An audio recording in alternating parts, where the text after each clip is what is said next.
far as Gallinari goes, and I tweeted about this. So we spent a lot of time on the show last week, Keith. It was more so, I guess, dealing with TPE targets than it was the mid-level exception, but just the types of players the Celtics would look to add. And I made the point that I would have been, and I guess in the case of Gallo, I am a little bit surprised, despite Brad and Ime and so many others coming out and saying wings and bench scoring, and you're like, this is the emphasis, this is the priority this offseason after what we saw in the playoffs and especially in the finals. I didn't think they would add anyone that would be a true defensive liability. That didn't mean that they, everyone had to be elite or anything like that, like, switchability 1 through 15 or whatever. But, I figured at least like your bottom line was serviceable, like playable on defense, not we can't use this guy late in the game in a tight game if we're trying to crack down defensively. And I know the Celtics have more than enough guys that can cover him up and that can play that role. And you're just kind of more looking for regular season depth than anything else to sort of save Tatum and Brown the minutes and that type of thing. What do you think of the Gallinari fit here? Did it surprise you at all? It like you, I'm a little surprised it went with a guy who's just a poor defender. Let's call it what it is. He's not going to stop anybody. And you're right, they can work around him, they can hide him. They've done a good job with other poor defenders at times. So I'm not overly concerned about that part because I think he's mostly going to be in the game against second units, and his job is going to be score more than you give back. Right. And the other 4 guys will focus on the give back part. You hang in there, and they've got to get Tatum and Brown's regular season minutes down. Ideally, you want those guys down in the 35 range instead of around 40 in the regular season. And this helps with that. We saw the offense throughout the course of the regular season, but also in the playoffs, really it came to light. They would just grind to a halt at times when the second unit was in the game. And part of that, I think Ime will balance his lineups a little bit better, but I think part of it too is just getting another shooter score. And Brad said, shooting with size, that's been something, he's mentioned. I think Celtics fans should remember Gallo destroyed them. Yeah. He hit 10 3-pointers in a game on them and scored 38 points, recently. So that's a thing.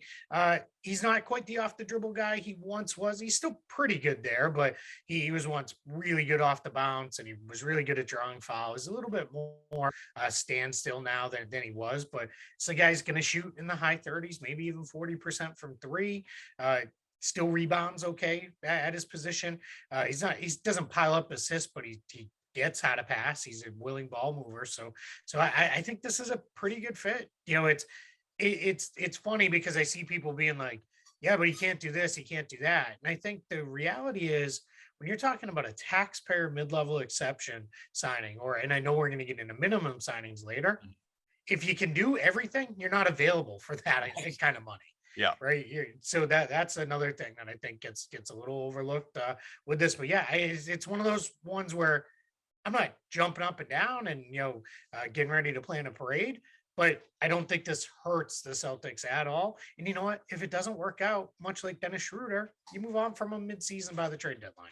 I do want to shout out our producer and often host, Evan Valenti, he's producing today, but he's not on here on this particular show with us. He was spending a lot of time tweeting at Danilo Gallinari last night, all the different places he can go in the North End, get some food, Italian roots, anything to try and make him comfortable. I don't know if he saw those mentions, if that swayed his decision at all. Probably not, but nevertheless, shouts to Evan for playing his role.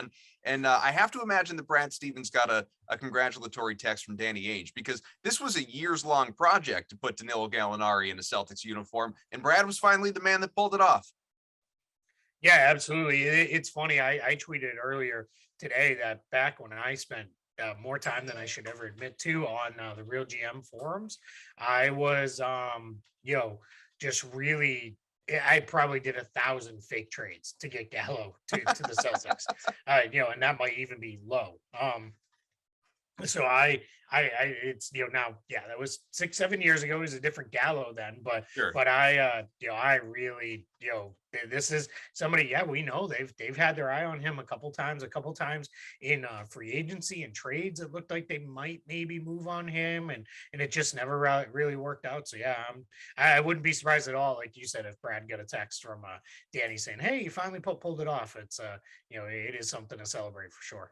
Like you said, it's not like Gallinari makes the Celtics worse. I don't want to be like either of us all doom and gloom about this. I think Celtics fans should be excited about this because, as you outlined, as for all the things he's not defensively, he's still a good offensive player, even if, turning 34 next month. He's not a young guy, but he gives you versatility in terms of he is a wing. He gives you some scoring, gives you some size, a good rebounder, especially for the minutes that he plays, get you about, 5 rebounds a game and only plays about 25 minutes per. So, you'll certainly happily take that, especially from a guy who's not a traditional big. I mean, I guess I would caution people to just know, if you do look at the stats, and it's not shocking given his advancing age, but he is offensively on the decline over the last 4 years. The shooting numbers are going down, but overall over those last four, he's still shooting above his career average from three at about 41%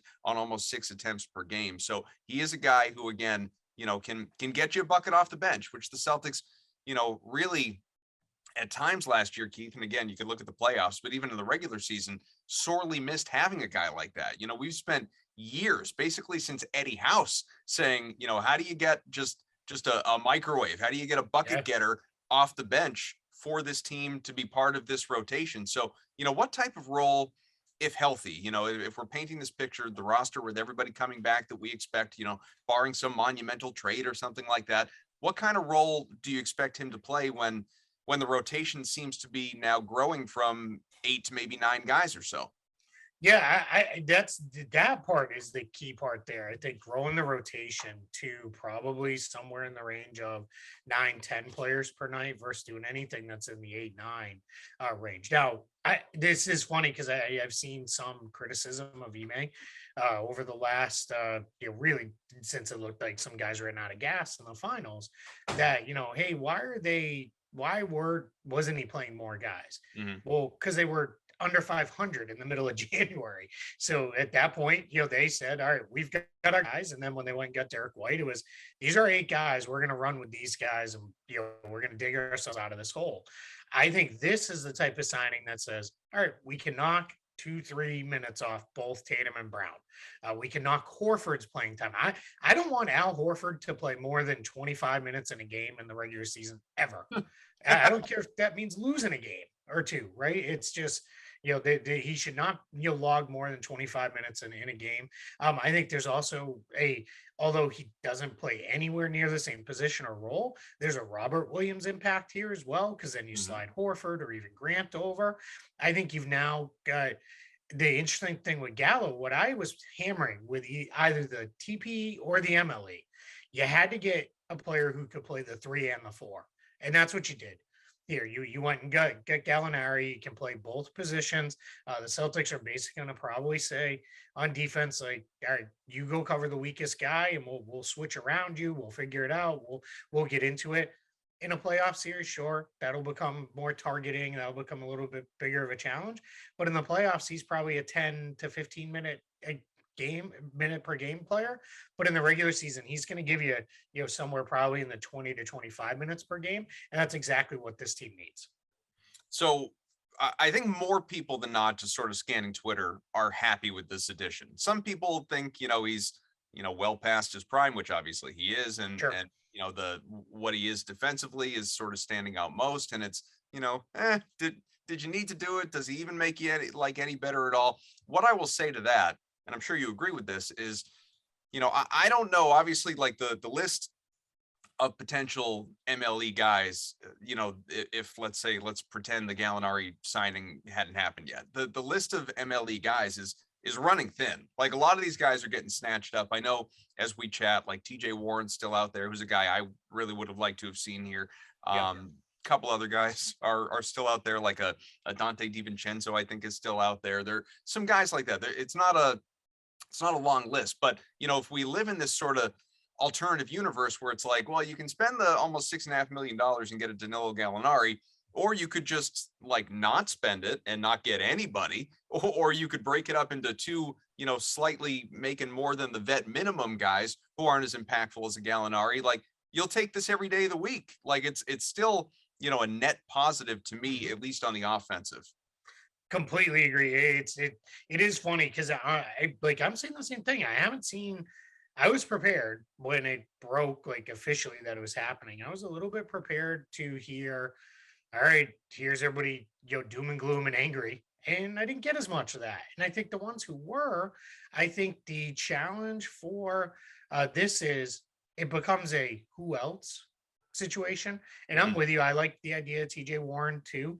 I do wonder if maybe the Celtics have concerns of we don't know if he's going to be ready to go. Yeah. Let's see, right? And if that's the case, I think there's going to be at least some pretty heavy management of Rob Williams as well as Al Horford throughout the course of the year. You add a third guy into that, that starts to become kind of hard to work around.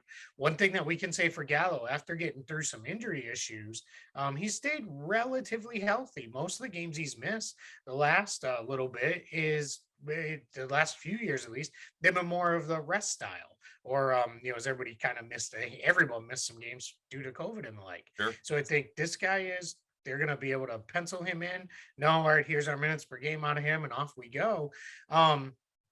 The other thing I'll say too is how many years I don't know if I've done it on your show or not because I've done it, Lord knows, enough other places where we've ranted and raved and screamed that why will they not spend money? Spend money. They Hmm. just spent money. Like Yeah. they could have very easily said, there's nobody we really like. Let's get a couple guys on the minimum, and roll it back. They've spent money. It sounds like they're still engaged on using the traded player exception on somebody. So, that part of it, I'm not going to sneeze at too. And go look at the free agent list. Sure, you can cherry pick a handful of guys you might like a little bit more, but boy, it's getting ugly really, really Mhm. fast. So I think they did well here to considering what they had to work with, the needs they had. I think they did a pretty good job with the signing. Now, all of that being said, I'm curious what you think, and even more so what based on who you've talked to, reached out to, your sources, all of that. I saw the Gallinari signing and fully recognizing what we've already talked about, like nobody at a little more than $6 million is the perfect player. I just don't believe, and this is not like informed, this is just my gut. I don't believe Danilo Gallinari was Brad Stevens' number one option, at least in terms of, like if it on his wish list at, guys you could realistically get at that MLE money, and everybody's MLE money is a little bit different, but at that MLE money for Boston at $6+ million, I just don't believe that Danilo Gallinari was like, yes, this is our guy. This is number one. This is the guy we covet. Do you believe he was, or was there someone you think Brad would have wanted a bit more? Yeah, I think once it became clear he was going to be available, which really crystallized after the trade with the Spurs, Mm, and that's I think being forgotten. He's been traded to the Spurs, and they're going to waive him. I think what this came down to was I think he probably did at that point become a pretty priority target. I think there might have been maybe a couple guys ahead of him. I think maybe like an Otto Porter Jr. might have been ahead of him. A couple of the wings that went off the board. Maybe I'd heard just last week, maybe Victor Oladipo might have been somebody they could have gone after. But those guys all went for more than what the Celtics had to offer sure. money wise. And then just to close the loop on it, because someone will invariably ask, well, couldn't you do a sign and trade into the Fournier ATP? And the answer is no, because that would have hard capped them and they wouldn't have been able to do that. And they're already above the tax apron as it is. So they wouldn't have been able to do that anyway. So they were really limited to using for a straight signing this taxpayer MLE, and it's about $4 million less. So we can't really blame a player, especially some of these veteran guys. These are guys who, like Otto Porter Jr., he's missed heavy amounts of time in his career. Go get your money, go get a little bit more money. He played on the minimum last year for the Warriors. So I'm not going to expect him to give up $4 million Well, and it's to not come like to he's ring Boston. chasing. Yeah, exactly. Right. Yeah, he's already done it. So yeah, so I think that that's a another thing to put out there. I mean, Oladipo, you got $11 million from the Heat, so I fully get that. I don't think they were going to be in on guys like PJ Tucker or anybody like that because they don't necessarily fill a real need What about for like a this Joe roster. Ingles, somebody like that? Yeah, and I think so. Joe Ingles and Ricky Rubio, right? I heard those two names mentioned over and over and over again. And Rubio got more because he got a longer deal from Cleveland.